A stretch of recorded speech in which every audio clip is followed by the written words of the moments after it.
you all for coming today. I'm Council Member Eric Dinowitz. We are here, of course, because of the terrible tragedy that happened last week with Angel Mendoza. But before I go on, I do want to acknowledge all of the community members and community leaders who have joined us today. Of course, Assemblyman Dinowitz is here of the 81st Assembly District. Christiana Robles from Bronx Community Board 7. Brenda Caldwell Paris, President of the 52nd Precinct Community Council.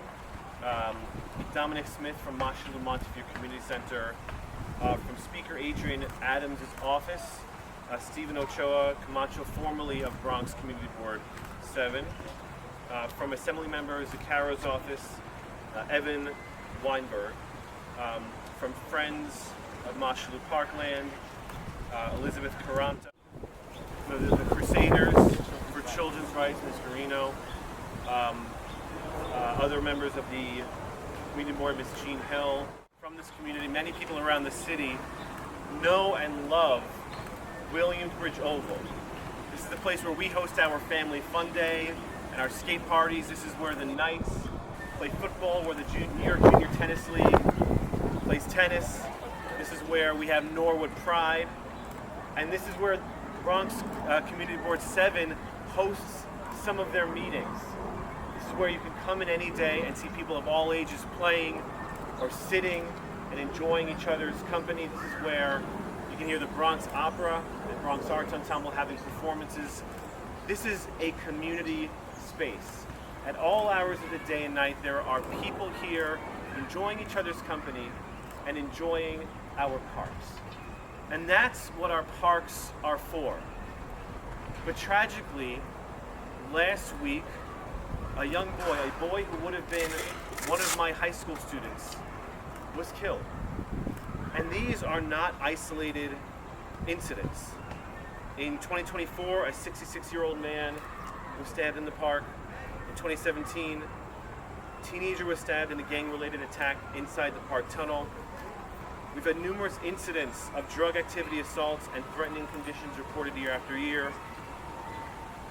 And in less than 24 hours after the event, constituents were begging us for help. And I want to share just the depth of the problem from one single email, just excerpts from a single email that my office received from a football team that plays here during the year. They said there's been an uptick in menacing behavior from the teenagers in the park, with unfortunately little support from the NYPD. Last month, the bikers were harassing children, football players again. And they called 911 around 6 p.m. and nobody showed up. And I think the people who are harassing the park goers know the cops aren't going to show up. The practice ended at 8 p.m. and the kids started going home. No cops in sight.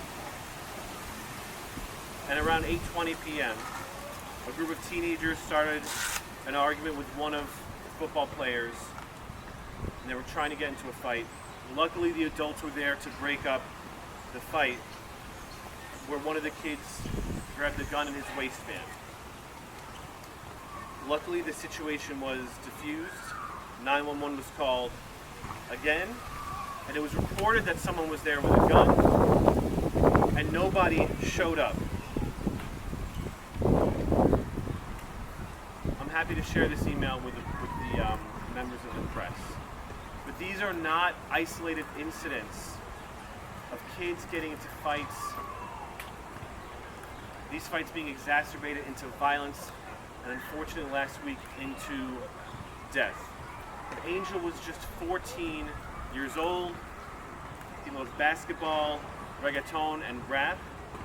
And he was a kid who went to school right here in our community at PS 80. And he was going to start high school in September. As soon as this incident occurred, we took action. The Assemblyman and I, Assemblyman Dinowitz and I, and Assemblyman Zaccaro, who represents other parts of Norwood, sent a letter to Commissioner Tisch requesting cameras and consistent, increased coverage. That was sent on August 8th, and And as of this morning, we have not even received a response from the NYPD. We requested increase of police presence, particularly as school begins during after-school hours and overnight, and a dedicated point of contact from the 52nd Precinct.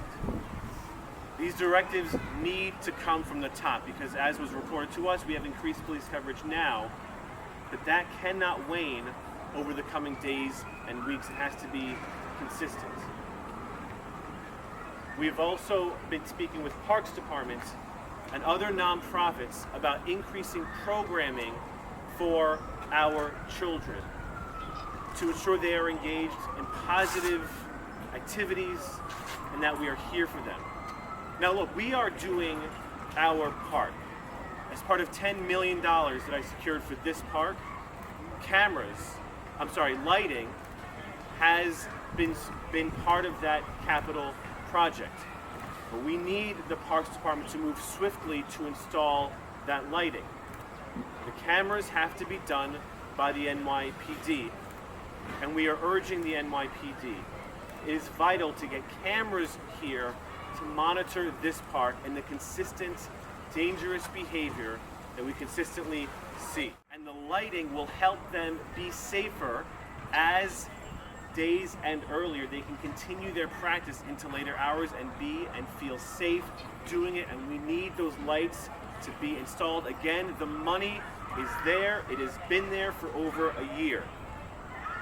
We also fund the Bronx District Attorney's Office, and we will continue to fund them, and we will be directing that funding to ensure it's going to the schools where the children, the teens involved in this, attend school.